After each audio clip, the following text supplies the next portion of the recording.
I'm joined by former Socceroo Con Boutsianis. How are you, Con? Good, thanks, Shah. You started your career with South Melbourne. What was it like to start at such a big club? Well, yeah, I mean, obviously coming back from a Greek background, we live close to Middle Park, which was the original ground, and then obviously the Grand Prix um, went ahead, and so they took obviously the grounds, and we ended up at Bob James. So I've been there since the early '70s and lived in St Kilda, and it was the obvious club to go to because it was obviously my parents were Greek background, and it was just a 10-minute walk. And so I had a love for football ever since a young kid, and that was the nearest club. So that's how it worked out, basically. In your career, you had three different stints with South Melbourne. What was it about the club that was so special? Was it that Greek connection? I think it just lends itself, it's easier because when people migrate to a different country, it's very difficult, especially if they don't speak the language. And whether it was Italian, Greek, Croatian, Chinese, whatever it may be, people congregate to some community where it makes it a little bit easier for them to understand and make some friends, and that's how it really worked for my parents, especially my dad who loved football as well, and so it was a community thing, and basically most Greek people followed that club. During your time with Perth Glory, you had a really good stint. What was it about Perth that made you flourish so much? Uh, yeah, look, often most people think that when something bad happens to you, that it's really bad and it's the end of the world. But for me, with my personal experience and my personal life, I had some problems, and I had to find ways of solving those problems, and I ended up in Perth. It wasn't something that I planned, and and it was a good thing for me because it was a fresh start. I could go there, I could focus totally on my football. There wasn't much going on around me, and I found some really good trainers there, who are still my friends, and Russell Mathander and Mirko Jelicic, who are both been mentors of mine for a long time, and we still talk to each other. And I think they were an integral part of my development. I took it to the next level. I was getting up at 6 o'clock in the morning and training for 2 hours at an athletics track, doing all kinds of different things, weight sessions, running, uh, different, really specialized to help me improve my speed and my strength. And my technical area was reasonably good. So I think that's the reason why I propelled myself to the next level. Moving over to England to sign for Bolton Wanderers must have been really exciting, but unfortunately, it didn't really work out. Why do you think that was? Well, it's quite simple. I was basically given a short-term contract, and one of the players, his name was Johnson. He was a Scottish international, very good winger, and they had signed me up because his loan period was ending. I think he was at Middlesbrough at one stage, and then Bolton changed their mind and they said that they wanted to hold on to him, and then that left me no position to continue playing for Bolton. So I had to come back anyway. So that was one of the main reasons. Did you think of pursuing another club in England or Europe while you were over there, or was your goal just to get back to Australia? Well, at that given time, I had some personal things to attend to, and obviously a lot of people know back then, so I had a court case to attend to, and it was a difficult time for me, so I had to come back anyway. It wasn't for long, and it wasn't really going to determine whether I was going to continue or not to play football. I was always going to continue. Um, so my first thing was to come back, and then I thought to myself, well, I got to get myself working again. So then I ended up back at South Melbourne. So that's how that sort of worked out. You got your first cap for the Socceroos in 2001. Just describe the feeling when you first put on the green and gold. Well, it was very nerve-wracking for me because it was a dream, from a young kid, and it was actually that dream sort of evolves, in different ways, and we all want to play for our country or do something special in our lives. But uh, I actually got dropped from a state team in Victoria when I was about, I don't know, 14 or 15. And I said then to my late father, I don't want to play in the state teams again because I got dropped from it. And I thought that it wasn't really the right decision, but I just said to myself, I just wanted to play for South Melbourne and play for my country, and then see if I can land an overseas contract. They were the three main goals that I had. And so, getting back to your question, when I did end up putting that shirt on, it was surreal, and it was nerve wracking, I must admit. Even though we didn't, of course, when you're playing against some of the other teams in the Asian or Oceania, as it was back then, we played Fiji and American Samoa. They weren't the highest quality opposition, but I ended up playing against Japan, which was a very high quality opposition, pre-World Cup, Japan, South Korea, and that was an incredible experience. And look, it's not about anything else. I think it's just about realizing your dreams, and then when it does happen, you're in there and you're feeling nerve, and then before you know it, you're just pretty much playing the way you normally play. You get used to it, and then you got a job to do, and you forget about it more or less. As you just mentioned, some of the teams in Oceania weren't the highest quality. You mentioned American Samoa. You were part of that team that beat American Samoa 31-0, which was a world record. What was it like to be involved in such a crazy match?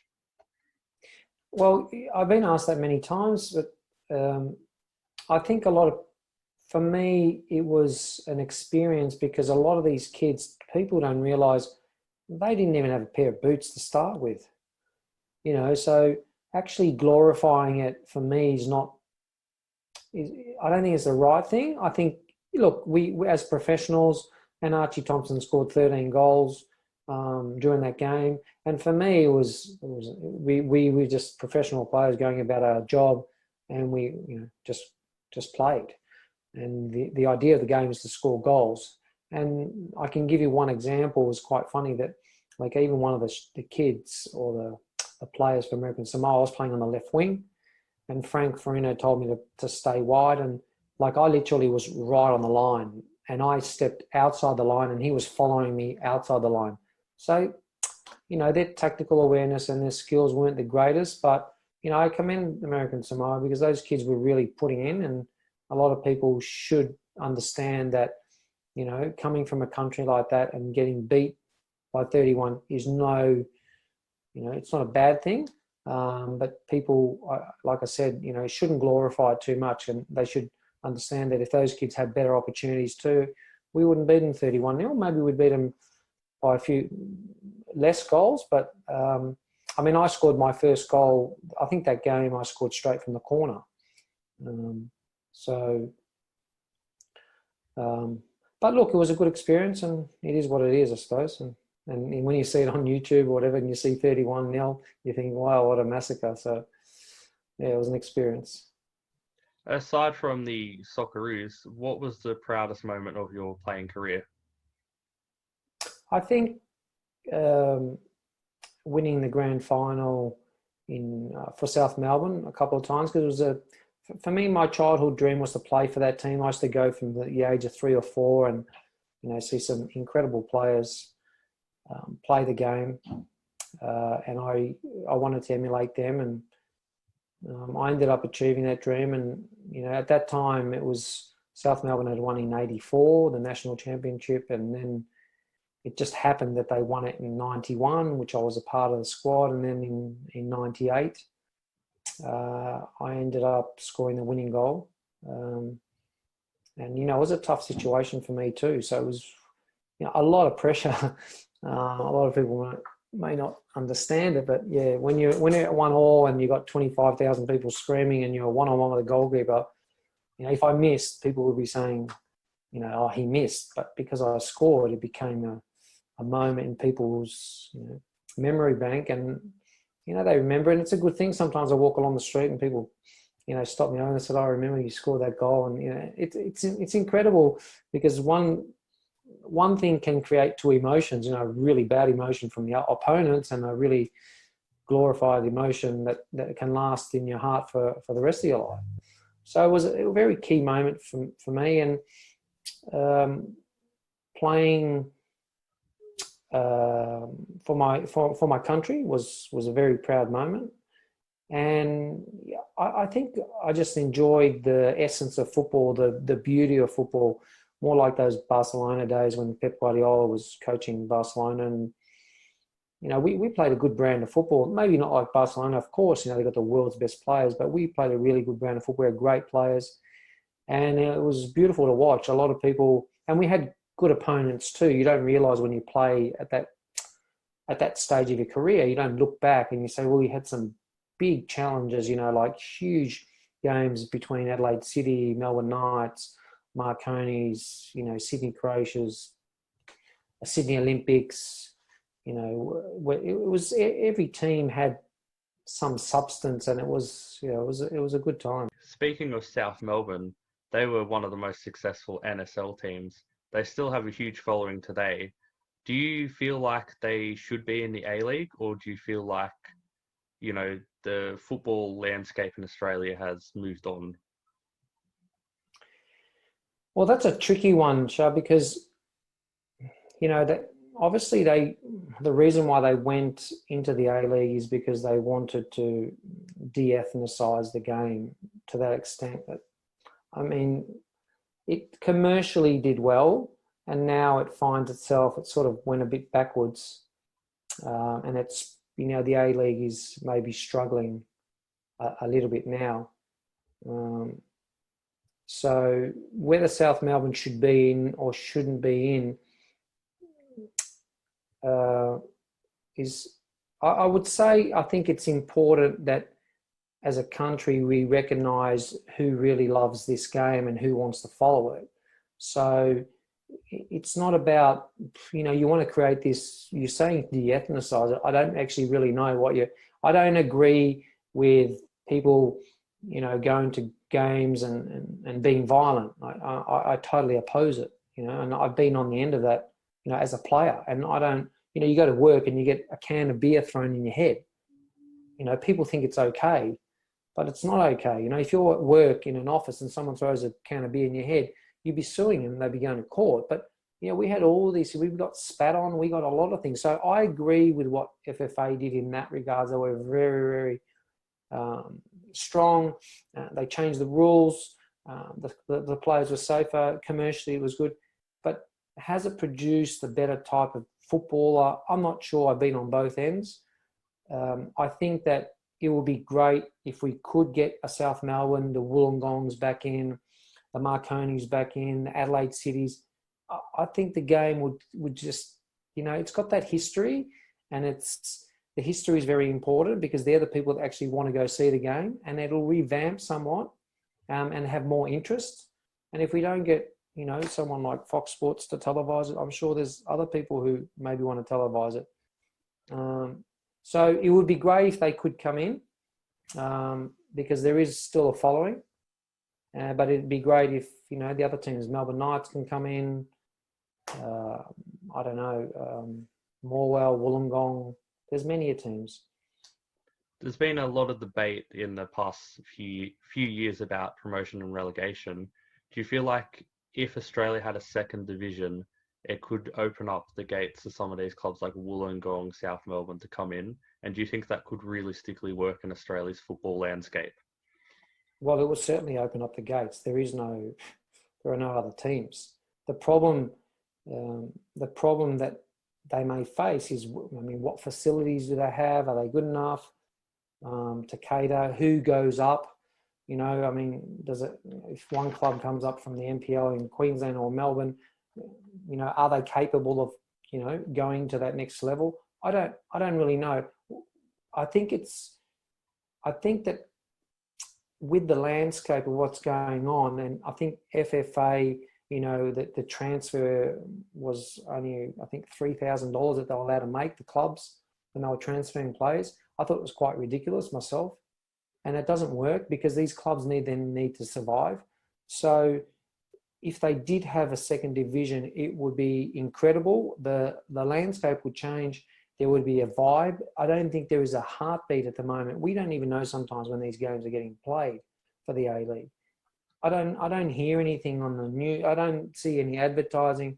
You got to get out there, and we got to work together as a nation to market this game, which is the biggest game in the world, and it's been silenced as far as I see it. We never hear too much about it. You know, if we possibly can get a second division, I think it's a critical component to us, not just having a second division and promotion and relegation, which is incredibly exciting as we see in other countries. It'll just lift the game. And it'll be great because one club may have a budget of 500,000 and the other club may have a budget of 5 million. Who cares? That's what happens in the rest of the world. We're no different. But don't cap it. You're going to sit there and cap it, and then it's just not how the world works. If I want to go buy a more expensive car and I've got the money to do it, I'll go do it. That's how the world works. If I've only got 10,000, I can only buy a car with 10,000. And that's the same with your players. If I can't buy the player that I want, and if they say we need players from over, because the whole generalization has been about we need international players to come and prop up our game. We don't need players to prop up our game. We need Australian kids to prop up our game. We need them to come up through the ranks so we can follow. And if they're from Wollongong, they're going to go and follow. And if from Melbourne, somewhere, someone's going to go and follow that person. Or if they're from Bathurst, like where you are, someone's going to say, I'm from Bathurst, I want to go see Shah play. It's quite common sense, you know, and that's why we have that. That's how it works around the world. They go, oh, that kid's playing for our local team. We're going to go and support him. Of course, it's great to bring some international players, but they always cost an enormous amount of money. I mean, if you look at the A-League, how much money have they spent? It'd be over $1 billion turnover in those 15 years. Not many of the clubs have got homes. Where are the facilities and the homes? They don't own their homes. There's very few clubs that actually own them. So what have we done spending money on these international players who come, which is great, there's a spectacle in that. They don't improve our players. I can guarantee you that. They don't really improve them. Improvement comes from the ground up, and they got to do it from a very young age, and they got to work harder than what they've normally worked. And I think that our generation of players compared to the generation of players they have now work much harder than what they do now. That's a fact. So post your playing career, you moved into coaching. Was that always a plan of yours? I enjoyed teaching. I think because my mind's very analytical, and I wanted to continue the coaching, but I was actually speaking to one of the ex-A-League players before about retiring and how that works, and you never really know. But it's a difficult time when you're actually making the jump into coaching, because you get confused of whether you still want to play, whether your body can hold up, and so you play maybe in a lower league. But the coaching for me has been part of my DNA. I've been doing it now for nearly 20 years. I've been developing a lot of players, not necessarily coaching the teams, because I don't think that's that important initially. I think developing the areas of the game are more critical. So there's a real big market in that. So that's where I focus all my attention. But I'd love to go on to coaching a team, of course. Do you get more enjoyment from playing football or coaching others to play football? Well, it depends. It depends what time of your life it is. Of course, if you're telling me 20 years ago, I'd be telling you football, I want to play football and that's it. But, everything comes to an end somewhat. And in sport, it's a very tricky situation because you don't have that many years to actually play. Whereas in other jobs, you can, I don't know, if you're a banker, you can bank till you're 80, I suppose. As long as your body's all right, you can sit in a chair and you can sit on the computer and do what you want. But as an athlete, it doesn't work like that. So you have to, my advice to players is really think about what else you like doing and spend some time doing that while you're playing. because it's not an easy transition. It's mentally exhausting sometimes, and it's a tricky situation. Players get depressed, and it's normal. People don't quite understand that. It's really prevalent in sports people. We know that. And, I've been helping a lot of sports people and other people to transition. And I think, I think a lot of, even the federation needs to do maybe a little bit more. I know that they do as much as they can, but we have to help our players transition better. You've developed your own unique coaching style. Can you tell us more about that? Well, whether you can call it a style or not, what I had over these years is realize that we don't actually have some kind of system that grades the player. And whether it's my opinion or your opinion, we all see things differently. And so, 10 or 15 years into this, then I realized that we had to change something because parents or coaches need data. And there's a lot of data out there, but I believe there's a lot of data that it's not really necessary too. So what I did is create a grading system for beginners, for semi-professional and professional players. So I do a whole range of exercises, and then I give them a mark and we graph it and we tell them exactly what their percentage is from technical. One of the other areas is the biomechanics, which is a key ingredient to the technique because they integrate, they synchronize together. And that's one of the areas that probably a lot of people don't even address at all. And it's actually more important than technique initially. The technique sort of it blends together. And then obviously the athletic component, because we run and we have to be strong and physically and mentally healthy to be able to play this game. And then I just coordinate it into a report, and we give the report to the parents, and they can see, or the club or the actual professional players, and they can actually see where they're at as opposed to sort of guessing it. And I think, from a lot of my experiences, if you don't have that, there's no real. I mean, I traveled to La Masia, Spain. I went to Ajax. I've yet to see a conclusive report that actually can test, for example, technique. Like everyone says you need good technique. What does that mean? It's so diverse. Does it mean controlling the ball? Does it mean kicking the ball? Does it mean kicking the ball with your opposite foot the same way as you do with your preferred foot? Because a lot of people say, I can kick with both. Yeah, anyone can kick with both, but is it going where you need it to go? Does it have the power? Does it have the right spin? There's a lot of elements that we miss when we're actually developing the player. And I always liken it to learning the alphabet. If you don't know the alphabet, you're going to struggle in life, correct? And the whole world learns the alphabet. Yet in football, we just say, okay, we have to play possession. Okay, yeah, no, we know that. But to play possession, you have to have good technique. To play possession, you have to be fit. To play possession, you have to have a number of things. And one of the greatest examples of that was Son, who plays for Tottenham, and which is what I'd been advocating for a long time. Go and enjoy yourself at your team training. If you're serious about playing professionally, you should be working on your own daily. And Son from Tottenham didn't play for a team up until he was 14. He didn't play any competitive games, really. And look what happened to him. He's become one of the 10 best, or in the Premier League, I don't know, maybe the third or fourth best striker in the Premier League, and maybe the 10 best strikers in the world. So we get caught up because we think we need to play games to learn. Yes, we will learn systems, and there's 1,000,001 systems. If you go to a different coach, he'll tell you, I want to play 4-3-3, and the other one say, I want to play 4-5-1. The other one say, I want to play this, and I'll play that. But at the end of the day, we're still doing the same thing. We're controlling the ball, we're running with the ball, we're kicking the ball, we have to be fit. And if those basics are not done perfectly, then you're going to struggle with any system. And so that's why I created the system.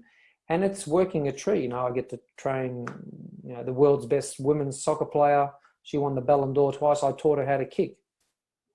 But a lot of people don't see that, have never heard about it. They said, well, how did you do that?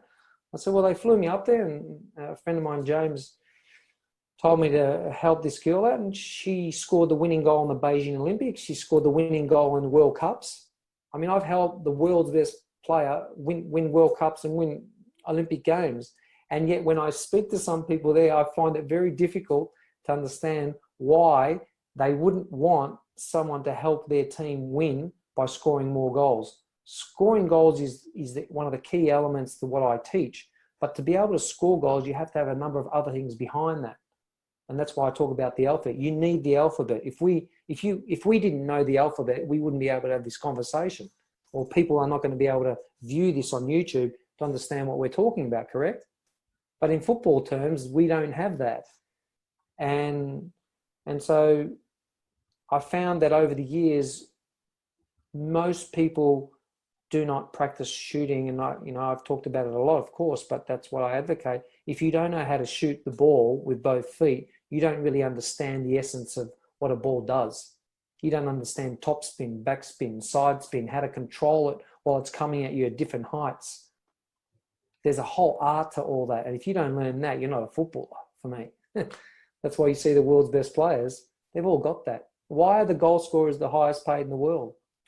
Because they're more skillful. They have to do more to score the goal. A defender doesn't have to do as much to score the goal.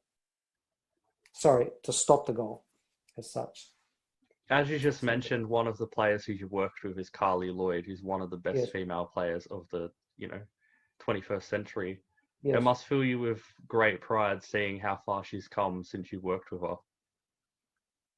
Well, look, it's I can guide the player, yes, but it's up to the player to go and do the work. I'll tell them exactly what they need to do, and it's more intricate. And if I can break it down simply, it doesn't matter what you do. You're setting up patterns in the brain to be able to do something.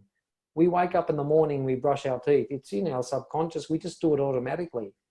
And we think that a goal scorer is born with this automated thing that he can score at any, or she can score she was born like that. It's not necessarily the case. There are some people who are faster, yes, who genetically are stronger, but you have to find out what your weaknesses are, work on them. I've trained players from the highest professional to the least exceptional player who had no idea how to even kick a ball, let alone run with it. And they're kicking with both feet fluently, and they become top goal scorers at their club football. Not by playing games, just by practicing isolated movements that become automated in the brain, so that when you go and play the game, you're not thinking about what you want to do. You're actually executing what you see in front of you. And that's the art of anything that you do. It happens in 1 nanosecond, not a split second, in a nanosecond. And that's why you see the top athletes, they're able to think while they're doing complex things. And that's because they form patterns over repetitive exercises. Don't think that you have any chance of making it in anything to be the best by not doing repetition. Repetition is the key component. If you don't repeat it over and over again, you're not going to wire up the brain to be able to do it. So, when it comes to goal scoring, it just has more processes. And then it has, once you understand how to do it, whether you're doing it right or wrong, because I tell a lot of my students, you have to know why you made an error, and you have to know why you actually scored. You have to know why you do both. So it doesn't matter if you make an error. That's not the point. You have to know what was the error. And most people don't know what the error was. So how are they going to fix it? They go, don't worry about it. We'll just try next week. That ain't going to work. So we're fundamentally creating a modem in the brain that can execute like your mobile phone. You want to know what the weather is? You press the button. You want to know how to beat the goalkeeper from 35 meters while the ball's bouncing? Is it a half volley? Is it a volley? It's different. And you have to practice those things to enable you to be able to execute better. So that's pretty much what I do. I hope I've explained it okay. And if you don't, ask me another question, because it's quite simple but technical at the same time. So for anyone who's interested in what you just said at home, where would they be able to find you on the internet? Well, firstly, they would go to www.footballfirst, one word, footballfirst.com.au, and all the information is basically on the website. All my details in there, they just have to email me. I also am coaching online as well, because people who don't live in Melbourne, I've got a lot of people coming from interstate to Melbourne, and obviously with this COVID period, It's been a bit challenging, but what I have done is developed a system where I can actually teach it through Zoom on the internet, and it's worked really, really well. And I can give you one example. One of my students, she lives in Sydney, and she came to train with me, I don't know, a couple of times in Melbourne about a year ago, whatever it was. And the rest of the sessions we did online. So this is the fact. She's been playing soccer for 3 or 4 years. She plays at a right back position. She scored 1 goal inside those 3-4 years, and we know as a right back, you're not going to probably score a lot of goals, but you probably score 1 at least. But she only scored 1 in 3 or 4 years. And in 3 months of doing online training with me, online, she scored 7 goals in the 3 months. So a lot. Believe me, I couldn't believe that it was going to work. Let alone when someone told my wife, because we do a lot of work together, said, no, we're going to do online, and she was magnificent in helping me set it up. And this girl scored 7 goals from right back position, and she played a year up in some games and scored a goal. It works, and it's about just developing, skills to be able to perform those skills at a very high level.